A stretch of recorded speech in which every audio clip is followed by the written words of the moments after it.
tourist ban in Spain. 3 years of no fun. Yeah.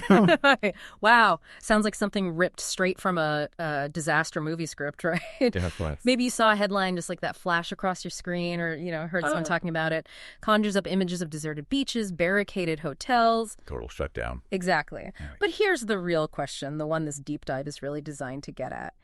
How much of that headline is actually true?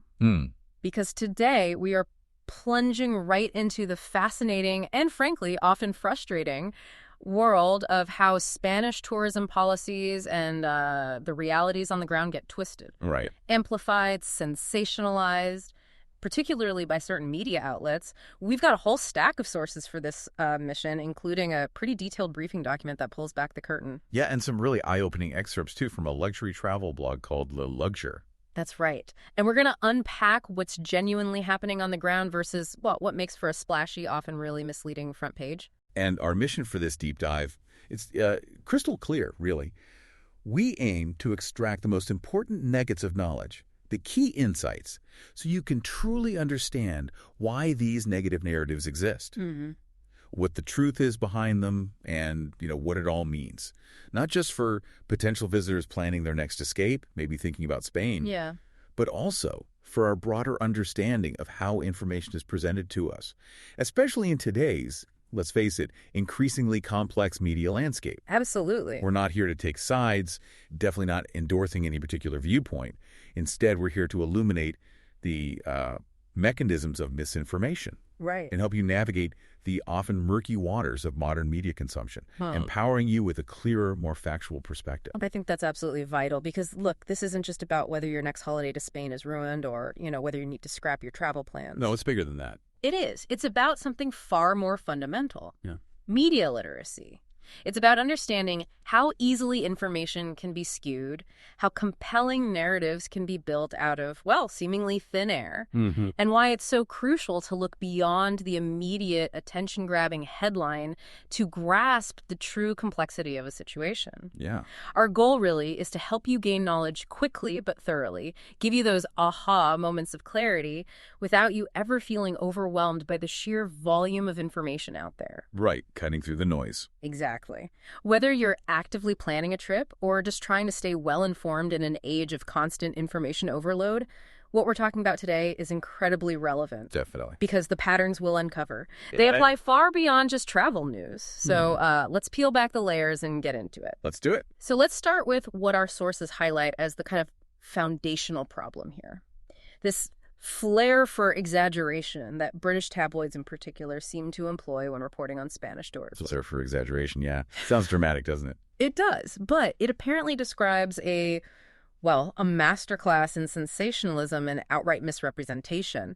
So what does this flair for exaggeration actually look like in practice, on the ground? How did they achieve this sense of, horror movie unfolding? Well, what's fascinating here, and really consistent across different reports, is this pattern. This flair for exaggeration isn't just about, overstating facts. Oh. It's about creating outright false claims and engaging in what our briefing document calls distorted reporting. Ah, okay, distorted reporting. Yeah, and the perfect and perhaps most infamous example is that 3-year tourist ban claim you mentioned earlier. Right, I remember seeing those headlines. They were plastered everywhere. It sounded absolutely devastating. Of course. For anyone who loves visiting Spain or, for Spanish businesses relying on tourism, you'd think they were literally shutting down their borders for years. Yeah. Locking out British visitors entirely. Precisely.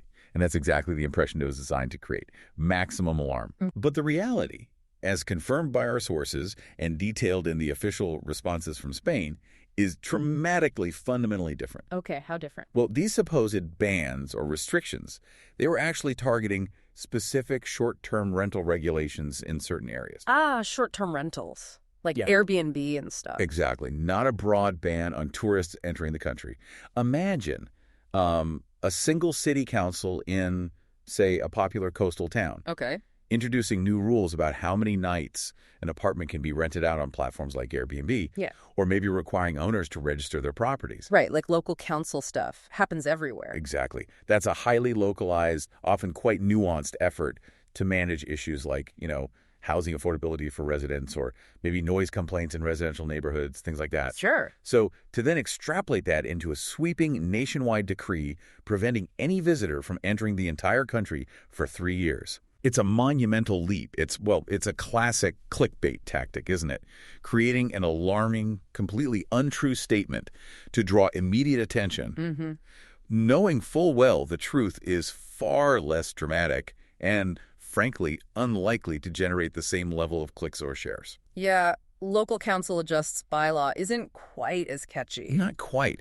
It's designed to make you stop, gasp, and click, rather than providing accurate, contextualized information. That analogy, the single city council regulation blown up to a national ban, that really helps put the scale of the distortion into perspective. It's not just the false claims, though, is it? No, not at all. Our sources also point to the deliberate use of emotional overtones and dramatic narratives. It's designed, they say, to conjure an illusion of harsh restrictions that simply do not exist. What's the strategic purpose behind using such loaded language? It sounds like more than just reporting. It feels like active persuasion.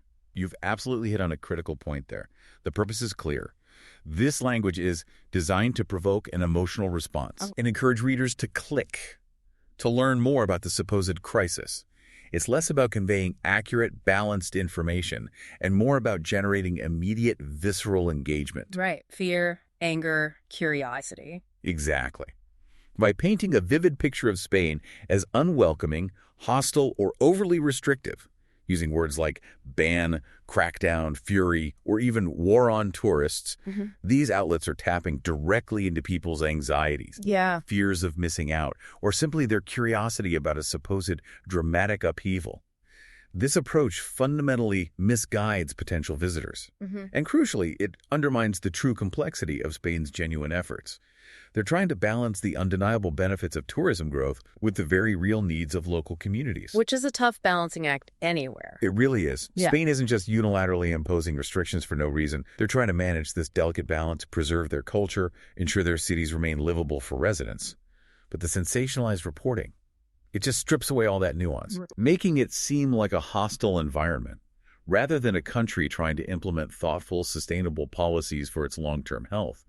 The impact is significant. It creates this perception of an entire nation being off limits or overtly unwelcoming. Which you said just isn't the case. Which couldn't be further from the truth of Spanish hospitality, generally speaking. Yeah. And, if we connect this to the bigger picture, another key element in this media distortion is the exaggerated coverage of local protests. Ah, yes, the protests. The prevailing media narrative often suggests a massive ongoing public outcry against overtourism.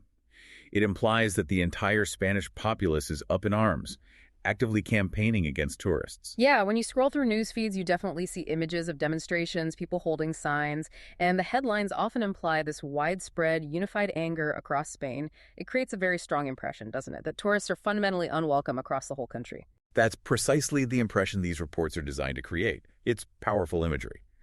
However, the reality, as confirmed by our sources and corroborated by independent reporting, is that these protests are actually isolated and highly context-specific. Isolated, okay. Our sources explicitly state they occur in specific, densely populated urban centers or popular island destinations, places like Barcelona, maybe Seville, Mallorca. Right. The hot spots. Exactly. Yeah. They're not a nationwide phenomenon. Yeah. And get this, the Spanish Tourist Office, which is a key authority on the subject, has even explicitly confirmed that the scale of these demonstrations has been heavily inflated by UK media outlets. Heavily inflated, wow. That's crucial because it suggests a deliberate amplification of localized events, often disproportionate to their actual size or, the scope of the concerns they represent. So a few local demonstrations, which are valid in their own right, reflecting genuine local concerns, they get magnified to seem like a national uprising, a universal rejection of tourism. That's the effect.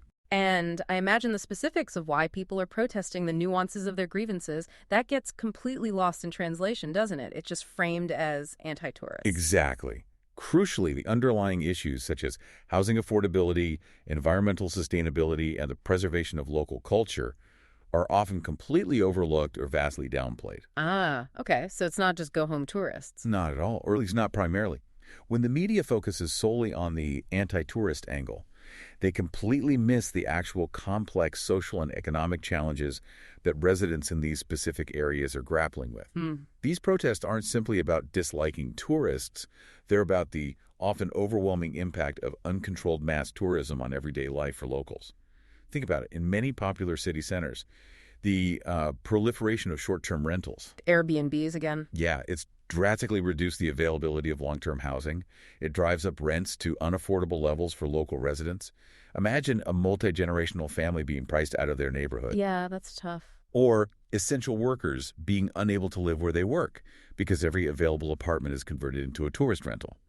That's a profound social issue. Right. Similarly, the sheer volume of visitors can strain local infrastructure, increase waste, impact natural ecosystems, dilute the authentic cultural fabric of a neighborhood. These nuanced motivations, a desire for balanced development, livable cities, preserved environments, they get stripped away. Instead, the protests are simplified, presented as a widespread anti-tourist sentiment. Why? Because it makes a far more dramatic and clickable story. Right, more conflict, more click. Exactly. And this oversimplification of complex social issues can be incredibly misleading.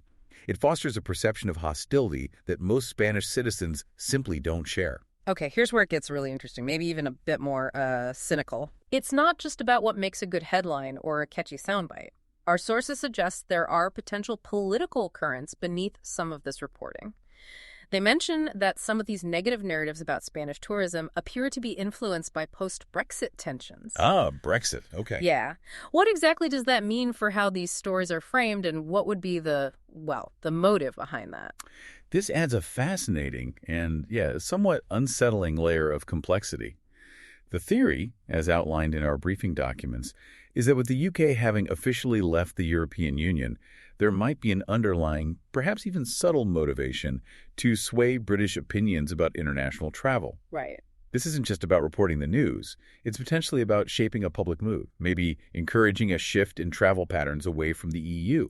The idea is that by consistently portraying a popular EU destination like Spain in a negative light, difficult, unwelcoming, overly restrictive, it might subtly discourage British citizens from choosing it for their holidays. So the suggestion is, by making Spain look bad, there's a strategic agenda to nudge British citizens towards different travel choices, perhaps even subtly encouraging them to keep their tourism spending closer to home, like within the UK. That's certainly part of the theory presented in our sources. Or maybe redirecting them to non-EU destinations. Well, there are explicit suggestions in our documents that negative stories might be designed to encourage domestic travel within the UK or shift British tourism to alternative destinations. Okay.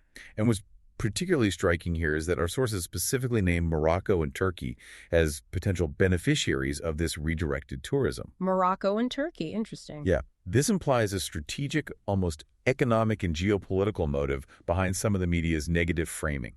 It's less about objective, balanced reporting on Spain, perhaps, and more about a competitive tourism landscape influenced by broader geopolitical shifts and national economic interests. Wow. So for you, the listener, it's worth considering how these external political factors, even economic strategies, can subtly, almost imperceptibly, influence travel perceptions and choices.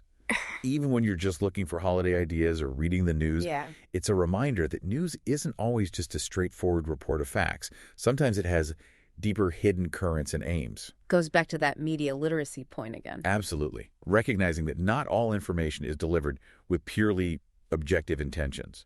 It's a core challenge. Okay, this next point really raises an important question for all of us, I think.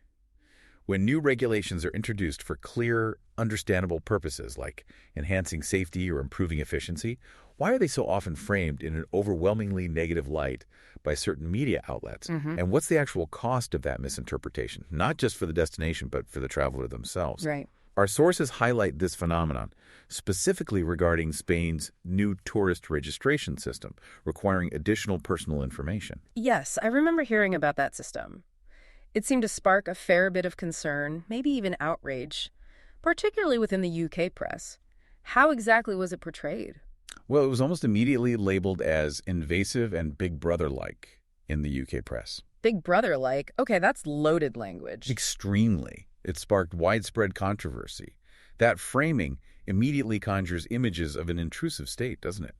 raising alarms about privacy, perceived governmental overreach. Yeah, sounds like an oppressive new hurdle designed just to inconvenience tourists. Precisely.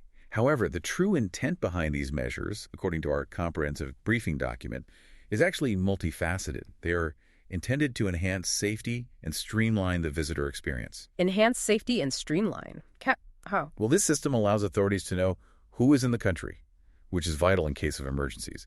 It helps track and manage visitor flows more effectively, provides a layer of security that benefits both visitors and the local population. It's about legitimate security concerns, modernizing how visitors are managed in a digital age, and ensuring resources can be allocated appropriately. Measures that can ultimately make travel smoother and safer for everyone. So it's a measure intended for efficiency, security, maybe even better emergency response. But it's spun by some outlets as an infringement on personal liberty. A state snooping on your holiday. Mm-hmm. That's quite a significant and potentially damaging misinterpretation. It absolutely is. And the consequence of this negative portrayal is profound. It risks deterring British tourists based on an inaccurate understanding of necessary safety and management protocols. So people might actually avoid Spain because of this. It's possible. People might actively avoid Spain or at least feel a sense of apprehension before their trip because they believe they're walking into some kind of surveillance state where their privacy will be constantly violated. Right. When in reality, similar registration systems, often requiring passcode details or other personal info, are pretty standard practice in many countries around the world. Yeah. Hotels always ask for passports, don't they? Exactly. From hotels in the U.S. to entry requirements in various Asian and Middle Eastern nations, it's often simply a modernized version of the traditional hotel check-in process. It's crucial to explore this tension, isn't it, between perceived privacy intrusion and legitimate security and management needs, especially now, when some form of data is collected for almost everything we do, booking a flight using an app. True. The media's framing plays a huge, often decisive role in shaping public perception and acceptance of such measures, and it often leads to unnecessary alarm when the underlying purpose is actually benign and beneficial. So if there are these headlines about bans, protests, invasive systems, what does all of this mean for the actual economy? Because the media loves to focus on the economic angle, doesn't it? Oh, absolutely. It's a key focus. Our sources point out that reports highlight concerns about the potential financial impact on British tourism, which then leads to reports of cancellations and shifts to alternative destinations. Are these economic fears valid? Or are they just another piece of the narrative puzzle, maybe obscuring a more complex truth? Well, look, concerns about economic impact are entirely understandable from a short-term perspective. Of course they are. Sure. Any talk of cancellations or shifts in travel patterns will naturally worry businesses and individuals reliant on tourism, both in the UK and in Spain. Naturally. But the primary issue, according to our sources, is that the intense focus on these short-term economic fears distracts from the long-term benefits of sustainable tourism policies. Okay. The long-term view gets lost. Exactly. This is the crucial, often overlooked perspective. So it's a bit of a tunnel vision, focusing exclusively on the immediate ripple effects without seeing the broader, more vital picture for the future of the destination itself. Precisely. The purpose of these sustainable policies, which our sources emphasize, is quite profound. They aim to protect local communities and the environment. Protect communities and the environment. Spain isn't simply implementing these measures to inconvenience tourists or create financial barriers. They're doing so out of a deep understanding that the very popularity of their destinations, if left unmanaged, can become their undoing. Right. You can kill the golden goose. Essentially, yes. If a destination becomes overwhelmed by overtourism, leading to excessive waste, strained water and energy resources, damaged historical sites, local residents being priced out, the very charm that draws visitors in the first place begins to erode. Think about it. Who wants to visit a beautiful city that's become a soulless theme park, devoid of its original character? Good point. Or a pristine natural park that's been marred by overcrowding? This degradation, paradoxically, would ultimately harm the tourism economy far more severely in the long run than any thoughtful short-term regulation. So the regulations are actually protecting the future economy in a way. That's the idea. These policies are investments in the future viability and appeal of Spain as a tourist destination. They ensure that the authenticity, the environment, the quality of life for residents are preserved, making it a desirable place to visit for generations to come. Right. It's a delicate balancing act, isn't it? Prioritizing the health of the destination over unchecked, short-term economic gains. That's a really important distinction, and one that seems critically overlooked in much of the tabloid reporting. It's not about today's profit margins alone. It's about the long-term health and integrity of the destination itself. So how a singular focus on immediate economic impact can obscure broader, more important policy goals. That's a key takeaway here. It's a classic example of not seeing the forest for the trees, sacrificing long-term sustainability for short-term, often exaggerated anxieties. Well put. Okay, so despite this, barrage of negative headlines we've been talking about, Spain remains one of the world's most beloved tourist destinations. That's what our sources say. It does, undeniably. They paint a counter-narrative, a much more authentic picture, highlighting Spain's enduring, almost magnetic appeal. What are the key attributes that continue to draw millions of visitors year after year, seemingly unfazed by all the sensationalism? Well, it truly is the intrinsic appeal of the country itself that triumphs over fleeting headlines.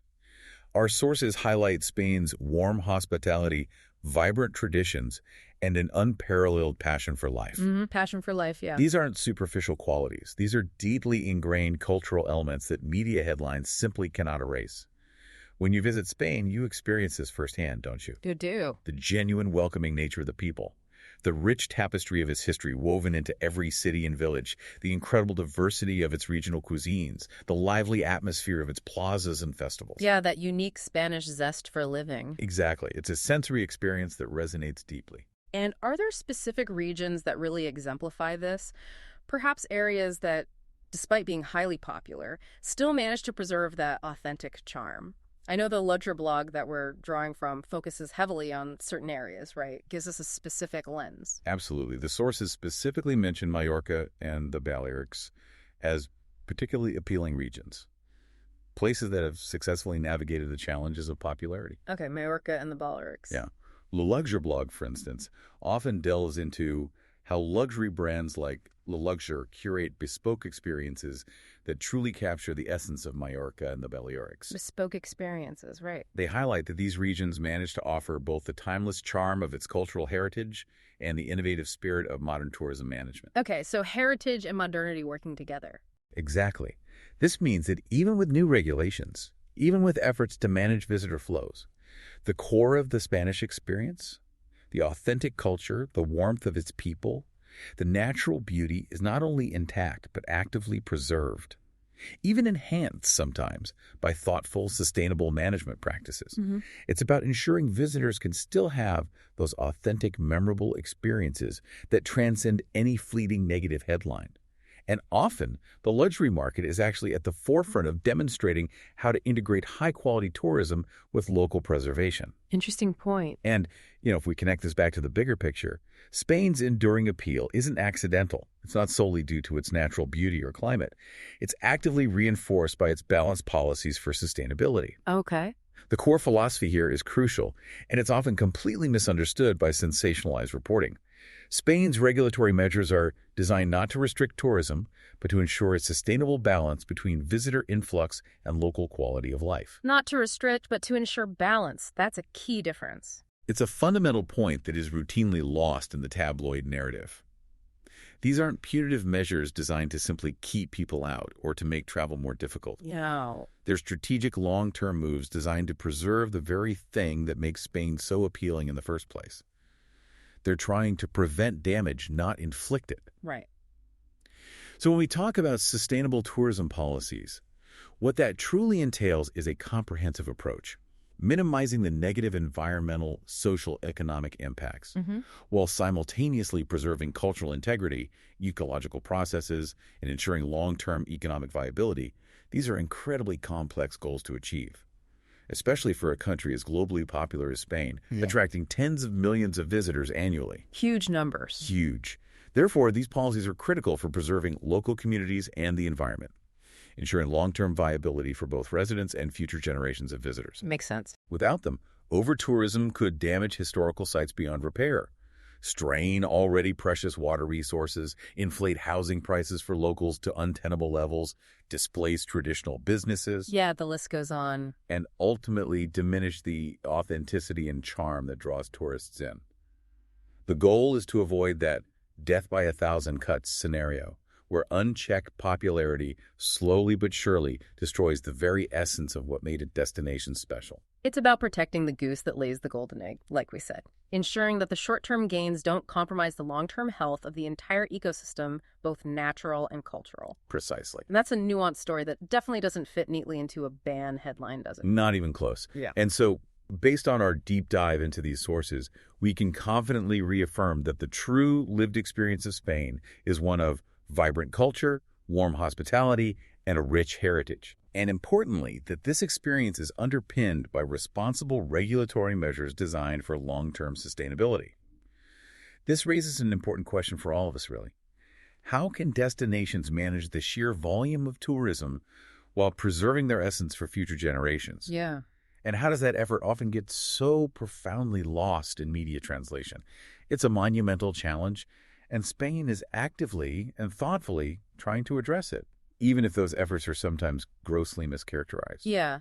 What stands out to me throughout this entire deep dive is just how much the media's tendency for overstatement, lack of context, and sensationalism creates a perception for tourists that is often far removed from the actual welcoming and thoughtfully regulated landscape of Spanish tourism. Mm-hmm. It's like looking at a distorted reflection of a truly beautiful and complex place in a funhouse mirror. That's a great analogy. The reality is vibrant and inviting, but the headlines suggest something entirely different, almost hostile sometimes. It's a powerful point, and it's critical for all of us to grasp, isn't it?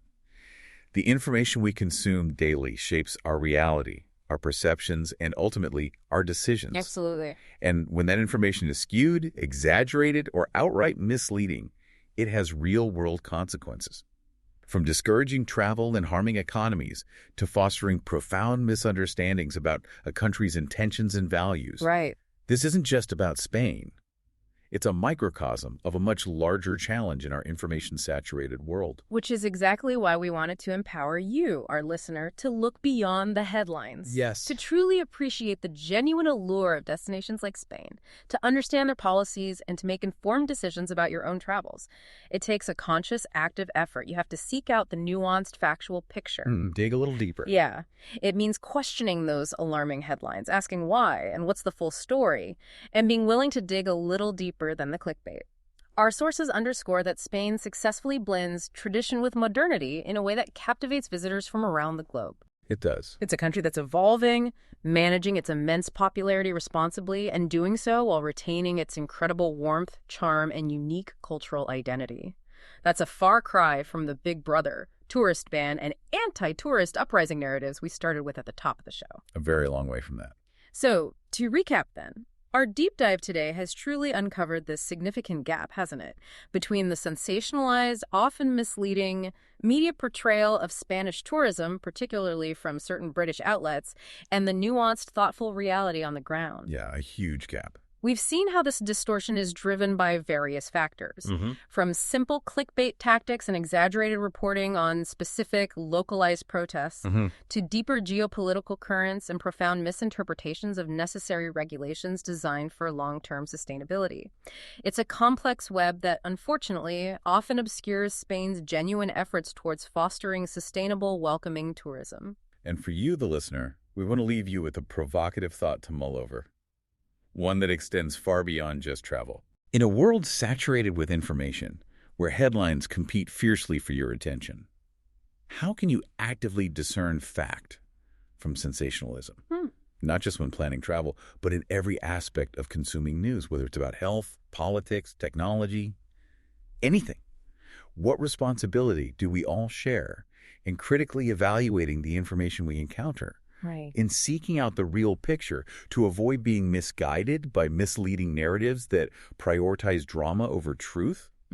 Think about how you can apply this critical thinking, this active seeking of context and nuance to all the media you consume, making yourself a more informed, resilient consumer of information. Absolutely. Because whether it's planning your next adventure, understanding global events, or simply making decisions in your daily life, a critical and informed eye is your best tool for navigating the modern world. Couldn't agree more.